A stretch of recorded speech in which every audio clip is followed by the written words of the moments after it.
ओम शांति। 27 जनवरी 2023 बाबा के आज के महावाक्य हैं।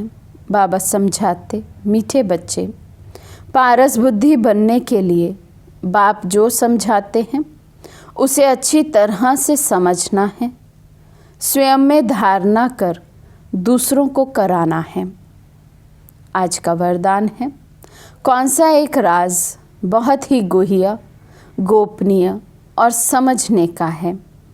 बाबा समझाते, निराकार बाप सभी का माता पिता कैसे बनते हैं, वे सृष्टि की रचना किस विधि से करते हैं। ये बहुत ही गुह्य और गोपनीय राज है। निराकार बाप माता बिगर सृष्टि तो रच नहीं सकते। कैसे वे शरीर धारण कर उसमें प्रवेश कर उनके मुख से बच्चे एडॉप्ट करते हैं। ये ब्रह्मा पिता भी है तो माता भी है। ये बात बहुत ही समझकर सिमरन करने व स्मृति में रखने की है। गीत है, तुम ही हो माता पिता तुम ही हो। ओम शांति। जिसको माता पिता कहते हो तो ज़रूर फरमान पिता ही करेंगे। ये तो माता पिता कंबाइंड है। ये बात मनुष्यों के लिए समझना बड़ा डिफ़िकल्ट है और यही मुख्य बात है समझने की। निराकार परम पिता परमात्मा जिसको पिता कहा जाता है, उनको माता भी कहते हैं। ये वंडरफुल बात है। परम पिता परमात्मा मनुष्य सृष्टि रचेगा तो माता ज़रूर चाहिए। ये बात बड़ी गुह्य है और कोई की बुद्धि में कभी आ ना सके। अब वे है सभी का बाप, माता भी चाहिए। वे पिता तो है निराकार, फिर माँ किसको रखें? शादी तो होगी नहीं। ये है अति गुह्य, गोपनीय समझने की बातें। नए नए तो समझ ना सके, पुराने भी मुश्किल समझकर और उस स्मृति में रहते हैं। बच्चे ही माँ बाप की स्मृति में रहेंगे ना। भारत में लक्ष्मी नारायण को भी कह देते हैं, तुम माता पिता हम बालक तेरे। तो राधे कृष्ण के आगे भी जाकर कहते हैं, तुम माता पिता। अब वे तो है प्रिंस प्रिंसेस, उन्हों को माता पिता कोई बेसमझ भी ना कह सके। बाबा कहते वे तो छोटे हैं, बाल रूप में है, प्रिंस प्रिंसेस हैं, तो उनको माता पिता कोई कैसे कह सकते हैं। मनुष्यों को तो कहने की आदत पड़ गई है, परंतु ये बात ही न्यारी है। लक्ष्मी नारायण को तो उनके बच्चे ही कहेंगे तुम माता पिता। मनुष्य समझते हैं जिसके पास बहुत धन है, महल माड़ियाँ हैं, वे स्वर्ग में हैं। उन्हों के बच्चे कहेंगे हमारे माँ बाप के पास बहुत सुख है, ज़रूर आगे जन्म में कुछ अच्छे कर्म किए हैं। अच्छा, ये जो गाया जाता है तुम माता पिता, परमपिता परमात्मा रचयिता तो एक है जिसके हम बच्चे हैं। वे भी निराकार हैं, हम आत्माएं भी निराकार हैं, परंतु निराकार फिर सृष्टि कैसे रचते हैं? माता बिगर तो सृष्टि रची नहीं जा सकती। वंडर है सृष्टि रचने का। एक तो परमात्मा रचयिता है नई दुनिया का, पुरानी दुनिया में आकर नई दुनिया रचते हैं, परंतु कैसे रचते हैं? ये बड़ी गुह्य बात है जो निराकार को हम माता पिता कहते हैं। बाप खुद समझाते हैं, मैं बच्चों को एडॉप्ट करता हूँ। पेट से बच्चे निकलने की बात ही नहीं। इतने ढेर बच्चे पेट से कैसे निकलेंगे? तो कहते हैं, मैं इस शरीर को धारण कर इनके मुख द्वारा बच्चे एडॉप्ट करता हूँ। ये ब्रह्मा पिता भी है, मनुष्य सृष्टि रचने वाला और माता भी है, जिसके मुख से बच्चे एडॉप्ट करता हूँ। इस रीति बच्चों को एडॉप्ट करना ये सिर्फ बाप का ही काम है। सन्यासी तो कर ना सके। उन्हों के हैं जिज्ञासु, फॉलोअर्स, शिष्य।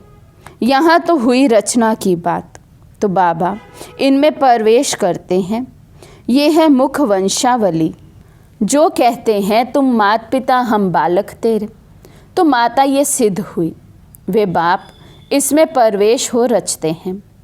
ये बूढ़ा प्रजापिता भी ठहरा, फिर माता भी बूढ़ी ठहरी। बूढ़ी ही चाहिए ना। अब बच्चों को माता पिता को याद करना पड़े, इनकी तो प्रॉपर्टी है नहीं। तुम बनते हो वारिस, इसलिए इनको बाप दादा कहते हैं। तुमको प्रजापिता ब्रह्मा से प्रॉपर्टी नहीं लेनी है, ये ब्रह्मा भी उनसे लेते हैं। इनको दादा भी तो माता भी कहा जाता है, नहीं तो माता पिता कैसे सिद्ध हो। माता पिता बिगर बच्चे कैसे हों। ये बड़ी गुहिया समझने और सिमरन करने की बात है। बाबा आप पिता हो, इस माता द्वारा हमने जन्म लिया है। बरोबर वर्षा भी याद आता है। याद उस बाप को करना है। ज्ञान से तुम समझ भी सकते हो कि कैसे बाप पतित दुनिया में आते हैं।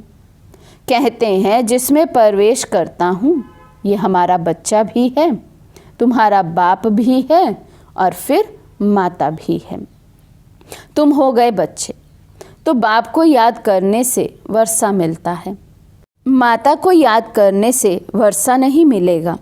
निरंतर उस बाप को याद करना है, बाकी इस शरीर को भूलना है। ये ज्ञान की बातें समझने की है। बाप पुरानी दुनिया में आकर नई दुनिया रचते हैं, पुरानी को खलास कर देते हैं। नहीं तो कौन खलास करे। गाया भी हुआ है शंकर द्वारा पुरानी दुनिया का विनाश। ये ड्रामा में नोंद है, इसलिए गायन में भी आता है। तुम बच्चे जानते हो हमारे लिए नई राजधानी बन रही है। विनाश की फुल तैयारियां हैं। तुम इतने ढेर हो, सब राजाई पद पा रहे हो। ऐसे नहीं अंधश्रद्धा से मान लिया है। कोई ने कहा राम की सीता चुराई गई, सत्य। कोई भी बात ना समझो तो समझने की कोशिश करो, नहीं तो बेसमझ के बेसमझ ही रह जाएंगे। भक्ति मार्ग में तो अल्पकाल का सुख मिलता है, उसका फल उस ही जन्म में व दूसरे जन्म में अल्पकाल के लिए मिल जाता है। तीर्थ यात्रा पर जाते हैं, कुछ समय तो पवित्र रहते हैं, पाप नहीं करते, दान पुण्य भी करते हैं। इसको कागविष्टा के समान सुख कहा जाता है। ये तुम बच्चे ही समझ सकते हो, क्योंकि तुम बंदर से बदल मंदिर लायक बने हो। सतयुग में तुम पारस बुद्धि थे, क्योंकि पारसनाथनी का राज्य था। सोने के महल थे, अब तो पत्थर ही पत्थर है। पारस बुद्धि से पत्थर बुद्धि कौन बनाते हैं? 5 विकार रूपी रावण। जब सब पत्थर बुद्धि बन पड़ते हैं, तभी फिर पारस बुद्धि बनाने वाला बाप आते हैं। कितना सहज समझकर समझाते हैं, बीज और झाड़। बाकी डिटेल तो समझाते रहते हैं, समझाते रहेंगे। नरशेल में कहते हैं बाप को याद करो, जिससे वर्षा मिलता है। माता को याद करने की ज़रूरत नहीं। बाप कहते हैं बच्चे मुझे याद करो, तो ज़रूर बच्चों ने माता से जन्म लिया होगा। जन्म लिया बाप से वर्षा लेने के लिए, तो इस माता को भी छोड़ो, सब देहधारियों को छोड़ो, क्योंकि अब वर्षा बाप से लेना है। अब बच्चे समझ गए हैं कि हम आत्मा रूहानी बाप के बच्चे हैं और फिर जिस्मानी माता पिता के बच्चे बने हैं। वे बेहद का बाप नई सृष्टि रचते हैं। भारत स्वर्ग था ना, ये लक्ष्मी नारायण स्वर्ग के मालिक थे, अब नहीं हैं। बेहद का बाप समझाते हैं तुम हर जन्म में हद का वर्षा लेते आए हो।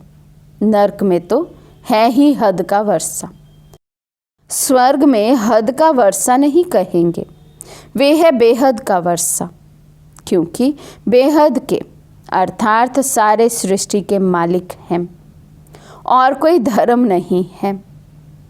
हद का वर्षा शुरू होता है द्वापर से, सतयुग में है बेहद का। तुम प्रारब्ध भोगते हो, वहाँ तुमको बेहद की बादशाही है। यथा राजा रानी तथा प्रजा, प्रजा भी कहेगी हम सारे सृष्टि के मालिक हैं। अभी तो प्रजा ऐसे नहीं कहेगी कि हम सारे सृष्टि के मालिक हैं। अभी तो हदें लगी पड़ी हैं। वे कहते हैं हमारे पानी के अंदर नहीं आ सकते, ये टुकड़ा हमारा है। वहाँ प्रजा भी कहेगी हम विश्व के मालिक हैं। हमारे महाराजा महारानी लक्ष्मी नारायण भी विश्व के मालिक है। ये अभी हम समझते हैं कि वहाँ एक ही राज्य रहता है, वे है बेहद की बादशाही। भारत क्या था किसी की बुद्धि में नहीं आता है। तुम बच्चों को अब शिक्षा मिलती है कि बेहद के बाप से वर्षा लो। हम कहते हैं तो ज़रूर हम ले रहे हैं। बेहद का बाप है ही स्वर्ग का रचयिता। गाया भी जाता है 21 पीढ़ी राज्य भाग्य। पीढ़ी क्यों कहते हो?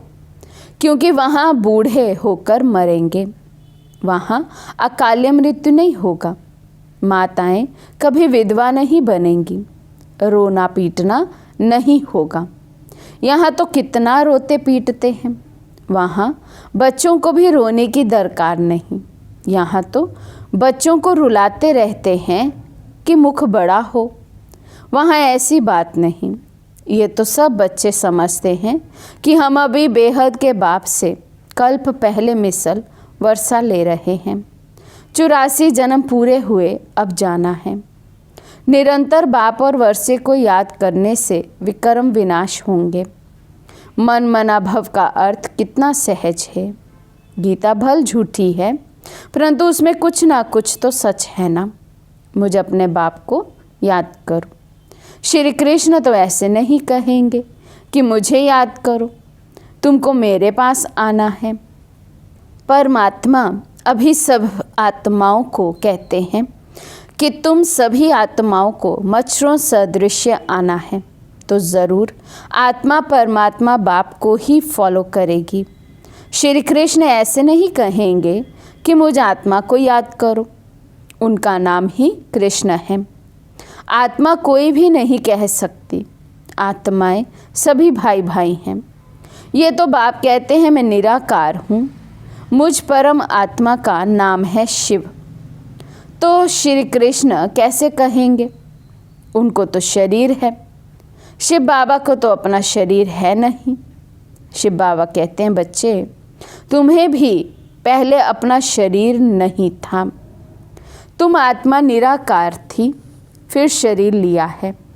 अब तुमको ड्रामा के आदि मध्य अंत की स्मृति आई है। बाप सृष्टि कैसे, कब और क्यों रचते हैं? सृष्टि तो है ना, गायन भी है ब्रह्मा द्वारा नई सृष्टि की रचना। तो ज़रूर पुरानी सृष्टि से ही नई सृष्टि की रचना करते होंगे। कहते भी हैं मनुष्य से देवता बनाया। बाप कहते हैं मैं तुमको इस पढ़ाई से मनुष्य से देवता बनाता हूँ। पूज्य देवता थे, फिर पुजारी बन गए हो। मनुष्य तो समझते नहीं कि 84 जन्म कैसे लेते हैं। क्या सभी 84 जन्म लेंगे? सृष्टि वृद्धि को प्राप्त करती रहती है, तो सभी कैसे 84 जन्म लेंगे? ज़रूर जो पीछे आएंगे उनको जन्म कम होंगे। 25-50 वर्ष के अंदर 84 जन्म कैसे लेंगे? ये है स्वदर्शन चक्र। उन्होंने फिर स्वदर्शन चक्र को एक हथियार का रूप बना दिया है। अब तुम आत्माओं को ये स्मृति आई है कि हमने 84 जन्म ऐसे ऐसे भोगे। अभी चक्र पूरा होता है, फिर से ड्रामा को रिपीट करना है। पहले पहले आदि सनातन देवी देवता धर्म ज़रूर चाहिए, जो प्राय लोप हो गया है।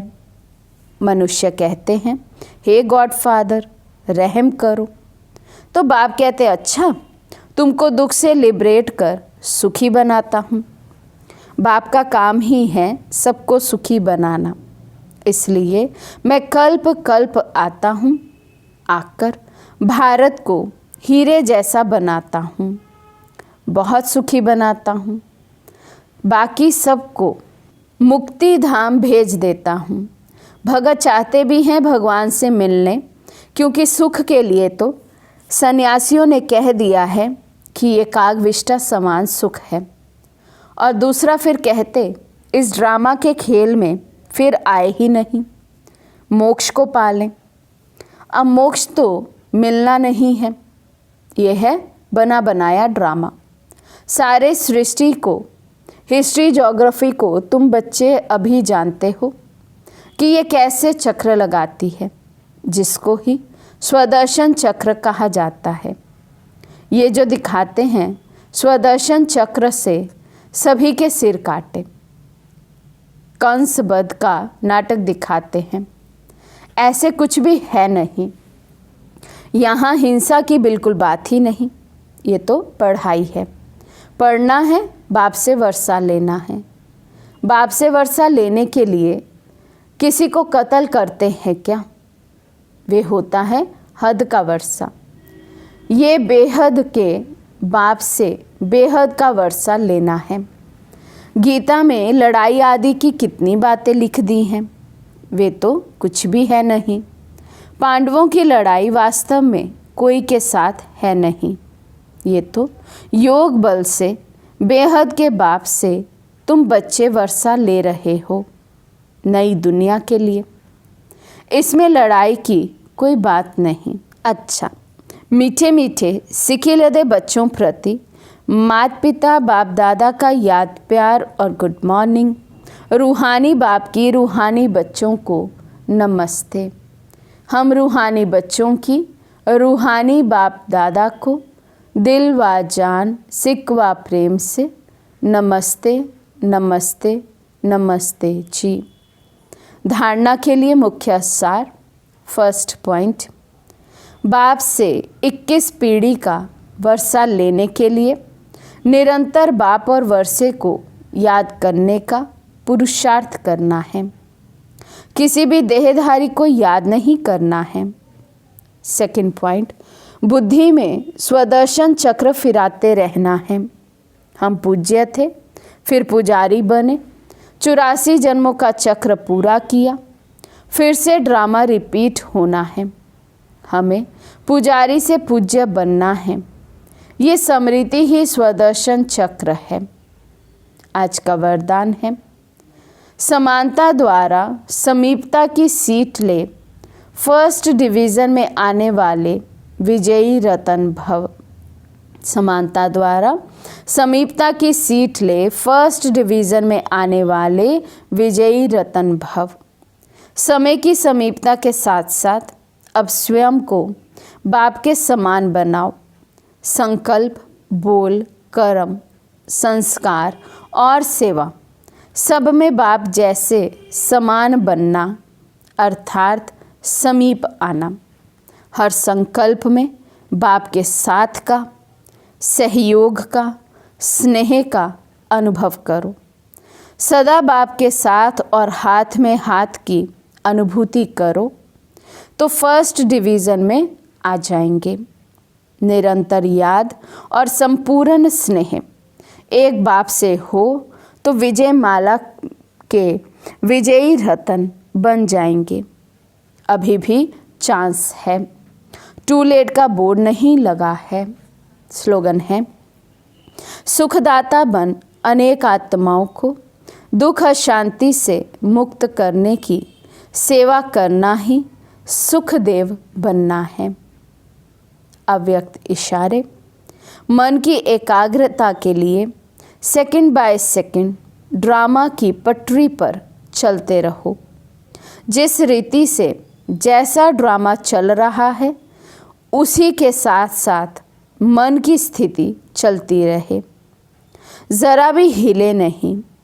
मन अर्थात संकल्प शक्ति को ब्रेक लगाने और मोड़ने की पावर हो।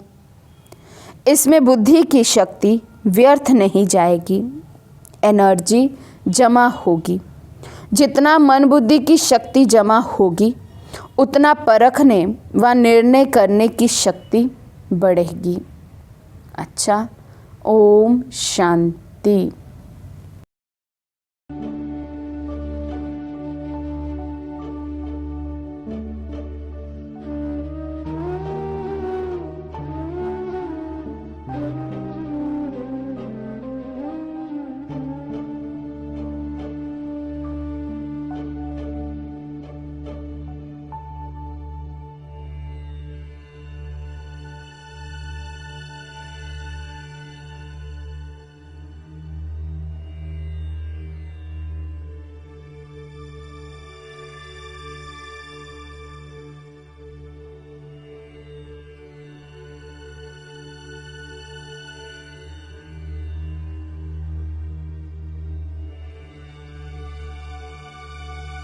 Thank